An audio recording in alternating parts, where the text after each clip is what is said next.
Makeup किया और तैयार हुई थी और फिर चलते हुए इमरान अंकल के कमरे के गेट पर पहुंची। कान लगा के आवाज सुनी तो आवाज बिल्कुल भी नहीं आ रही थी। इसका मतलब ये था कि इमरान अंकल के कमरे में कोई नहीं था।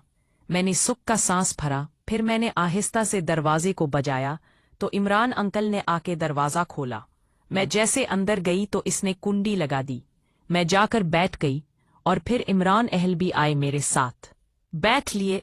मैं चुपचाप बैठी थी तो इमरान अंकल ने एक हाथ मेरे कांधे पर रखते हुए कहने लगे, हाँ सारा, और सुनाओ, खुश होना और मुझसे नाराज तो नहीं होना। मैं मुस्कुराने लगी और कहा, मैं खुश हूं और आपसे भला क्यों नाराज होंगी। तो उन्होंने कहा, तुम जो दरवाजे पर आके वापस जाती रही हो इसीलिए पूछ रहा हूं। मैंने कहा, नहीं ऐसी कोई बात नहीं है, मैं बहुत ज्यादा खुश हूं। फिर इमरान अंकल मेरे बालों में हाथ फेरने लगे और मेरी आंखें बंद होना शुरू हो रही थीं। मैं मदहोश होती जा रही थी। फिर इमरान ने मेरा सब कुछ चटा दिया और फिर उसने भी अपना सब कुछ चटा दिया और फिर उसने गेम खेलना शुरू की। वो आराम आराम से गेम खेल रहा था और तरीके से मैं रहा था, क्योंकि वो था तो उसमें का माहिर खिलाड़ी। उसे पता था कि मैं कमसन लड़की हूं, मेरे साथ किस तरह गेम खेलनी चाहिए। मेरी आंखें बंद थीं और मैं महसूस कर रही थी ऐसे जैसे मैं जन्नत की सैर कर रही हूं। और वाकई में मुझे महसूस हो गया था कि दानियाल से कहीं ज्यादा ताकतवर है इमरान, क्योंकि वो था ही 40 साल का। और आप तो सोचकर अंदाजा लगा ले कि जो 40 साल का बंदा होता है वो कितना तजर्बाकार और कितना ताकतवर, कितना समझदार होता है। उसे हर तरीके पता होते हैं जिससे औरतें या लड़कियां मुतमईन होती हैं, और वो भी इमरान मेरे साथ वही कर रहा था। लेकिन वो लगा हुआ था, हालांकि मेरा काम हो गया था, मगर वो जोश में था। मेरी हालत ज़हर होती जा रही थी, लेकिन इमरान जरा भी मुझ पर तरस नहीं खा रहा था। और बिलआखिर इमरान का काम भी तमाम हो गया और फिर वो भी लेट गया और मैं भी लेटी रही। इमरान मुझसे कहने लगा, सारा बताएं आपको कैसा लगा। मैंने कहा, मुझे तो अल्फाज नहीं मिल रहे कि किन अल्फाज में मैं आपका शुक्रिया अदा करूं कि आपने मुझे इतना सुकून पहुंचाया। वाकई में दानियाल तो कुछ भी नहीं था, वो तो एक दरख्त के पत्ते की तरह था, और आप तो कोई 100 साल पुराना दरख्त वैसे होता है वैसे लग रहे हैं। बेअंदाजा तो था कि आप मुझे ठीक से खुश करेंगे, लेकिन इतना अंदाजा नहीं था कि इस तरीके से खुश करेंगे। इमरान कहने लगा कि सारा, मेरे 3 बच्चे हैं और मेरी बीवी भी है। मैं जब भी अपनी बीवी के साथ करता हूँ, हम लोग पहले प्लान बनाकर फिर ये काम करते हैं। तो मैंने कहा, अच्छा तो आप मुझे भी बता दें, मैं भी आपके साथ प्लान बनाए। इमरान अंकल कहने लगा, सारा, अगर तुम्हारी अम्मी नहीं आती तो तुम मेरे पास आना, फिर पूरा पूरा प्लान बनाएंगे और मैं तुम्हें तरीका बताऊंगा कि शिकन कन तरीकों से किस तरह करना है, और फिर तुम उन तरीकों को फॉलो करना और फिर देखना कि तुम्हें कितना अच्छा लगता है।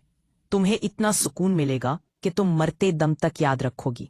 और फिर जिस बंदे के साथ भी तुम ये काम लड़ ले तो सबसे पहले तुम्हारे दिमाग में मेरा नाम आएगा। मैंने कहा, अच्छा तो फिर मैं लाजमी आऊंगी। इमरान कहने लगा, हाँ, बस ये देख लेना कि तुम्हारी अम्मी ना आई हुई हो। मैंने कहा, हाँ हाँ, मैं अम्मी को देख लूंगी, अम्मी नहीं आएगी। इमरान ने कहा, ये तो अच्छी बात है, वो आए ना तो मैं ठीक से तुम्हें खुश कर पाऊं। इसके बाद इमरान कहने लगा कि सारा, तुम चली जाओ, नहीं कोई उठ ना जाए और हम दोनों को एक साथ ना देख ले। तुम्हें अपने कमरे में चले जाना चाहिए। और फिर मैं उठकर अपने कमरे में आ गई और वो रूम में चले गए। फ्रेश होकर वापस आई और सो गई। उठकर मैं तैयार होकर स्कूल का बैग उठाया और नाश्ते की टेबल से आ गई। नसरीन ने नाश्ता लगाया हुआ था। मैंने नाश्ता किया और फिर अम्मी को खुदा हाफिज कहा और फिर मैं बाहर गई तो इमरान गाड़ी के पास खड़ा था। इमरान बिल्कुल तैयार खड़ा था। वो मुझे देखकर मुस्कुराने लगा, मैं उसे देखकर मुस्कुराने लगी। उसने मुझे सलाम किया, मैंने सलाम का जवाब दिया और फिर मैं गाड़ी में बैठ गई।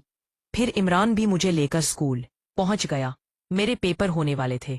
मैंने सीख लिया था कि पेपर जैसे सितम होंगे तो मैं फिर नहीं आउटिंग पे जाया करूंगी। कहीं गेस्ट हाउस में गेमें खेलेंगे और फिर रूम में गेम खेलेंगे। मेरी क्लास शुरू हो गई। मैं अपनी बुक समेटकर बैग उठाकर बाहर आई तो इमरान मौजूद था। फिर मैं गाड़ी में बैठ गई। हम लोग रास्ते में थे, घर की तरफ आ रहे थे। इमरान मुझे कहने लगा, अच्छा बताओ सारा, तो फिर तुम मेरे रूम में आ रही हो। मैंने कहा, हाँ हाँ बिल्कुल जरूर आऊं, कि बस आप तैयार रहना और सारा प्लान मुझे बता देना कि किस तरह चल रहा है और क्या क्या करना है, और मुझे वो भी वाला सुकून मिलना चाहिए जो अपनी बीवी को पहुंचाते हैं। इमरान कहने लगा कि तुम परेशान मत हो, मैं उससे भी ज्यादा सुकून दूंगा। और फिर हम लोग घर आ गए। घर आए, अबू भी घर आए हुए थे। उनकी शायद तबीयत ठीक नहीं थी। मैंने अम्मी से पूछा कि क्या हुआ अबू, अपनी जल्दी पैसे फिर आ गए? तो अम्मी कहने लगी कि उनका बीपी लो हो गया है और वो टैबलेट खाकर सो रहे हैं, आराम कर रहे हैं। फिर मैं अपने रूम में आ गई, यूनिफॉर्म वगैरह चेंज किया और फ्रेश होकर खाने की टेबल पे आ गई। खाना खाकर अपने रूम में जाकर लेट गई। उठी तो अबू भी ड्राइंग रूम में बैठे हुए थे, चाय पी रहे थे। मैं भी उनके साथ बैठकर चाय पीने ली।